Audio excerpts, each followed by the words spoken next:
Number 5 question is, who are you?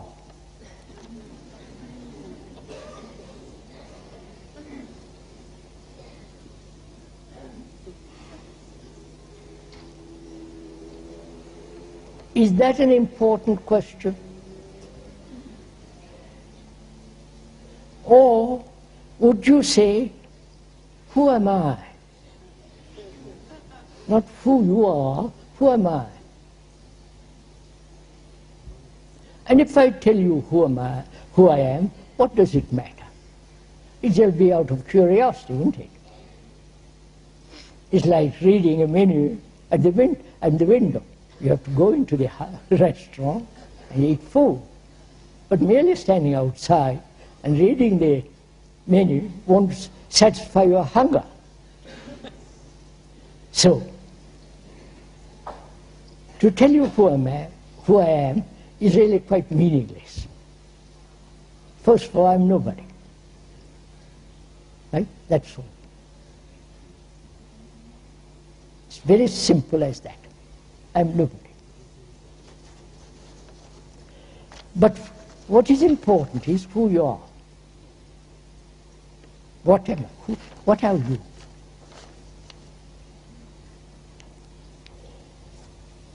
When they ask who you are, in that question is implied, you are somebody very great, therefore I'm going to imitate you. The way you walk, the way you talk, the way you brush your teeth or whatever it is. I'm going to imitate you. Which is part of our pattern, you understand? There is the hero, or the man who is enlightened, or the guru, say, I'm going to copy everything you do. Which becomes so absurdly silly, you understand? Childish to imitate somebody. And are we not the result of a lot of imitations? Right?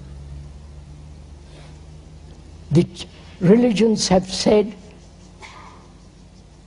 they don't use the word imitate, but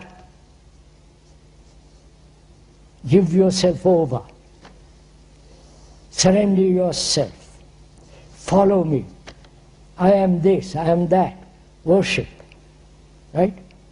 All this is what you are. In school you imitate. Please, acquiring knowledge is a form of imitation.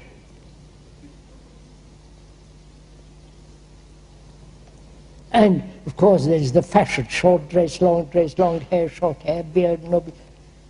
Imitate, imitate, imitate. And also we imitate inwardly. So we all know that. But to find out who you are, not who the speaker is far more important. And to find out who you are, you have to inquire. You are the story of mankind,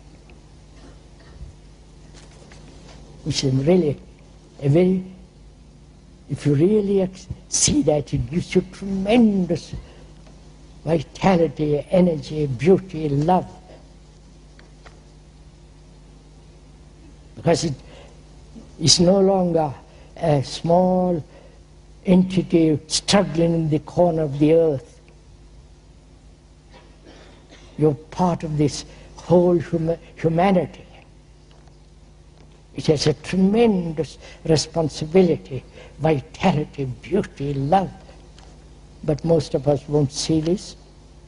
But whereas we are most of us concerned with ourselves, with our particular little problem, particular little sorrow and so on.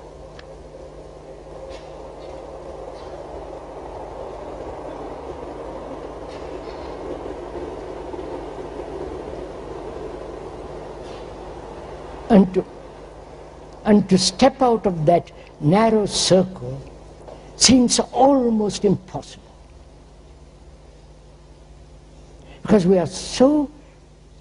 conditioned, so programmed like the computers, that we cannot learn something new. The computer can, but we can't. See the tragedy of it. The machine that we have created, the computer, can learn much faster, infinitely more than I can, than the brain can. And the brain, which has invented that has become ultra-intelligent machine. Right? Whereas our brain is sluggish, slow, dull, because we have conformed, we have obeyed, we have followed. There is the guru, there is the priest, there is the rich. You follow? And when you do revolt, as the revolutionaries and the terrorists do, it is still very superficial. Changing the pattern of politics, of so-called society. Society is merely the relationship between people. And we are talking of a revolution, not physical, but the psychological revolution in which there is no, at the depth, conformity. We put on trousers because you're in this country, and you put on in India's different clothes. That's not conformity. That's nothing childish. But inwardly, not a feeling of conformity. Conformity exists when there is comparison. For a mind to be totally free from comparison, that is, to learn to observe the whole history which is embedded in you